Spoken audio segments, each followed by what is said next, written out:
ang kasaysayan ng Bayan ng Pangil. Ang Bayan ng Pangil ay isa sa mga pinakalumang pamayanan sa Laguna. Natuklasan dito ang mga artifact mula sa ika-12 siglo na mula sa Ming at Sung Dynasty na may uugnay sa mga imigranteng Tsino at negosyanteng nanirahan sa lugar. Ayon sa mga panitikang oral, ang unang pinuno ng lugar na sumasaklaw sa 4 na magkakahiwalay na bayan sa kasalukuyan ay si Gat Pangil. Pinag-isa niya ang 4 na sinaunang pamayanan upang maitatag ang isang kaharian ng mga Tagalog sa lugar na ito.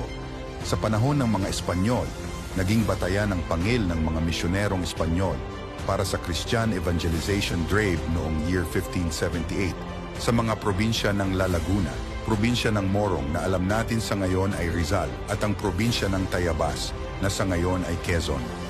Noong year 1579, ang Pangil ay kinilala ito bilang isang bayan sa pamumuno ng mga Praileng Franciscano.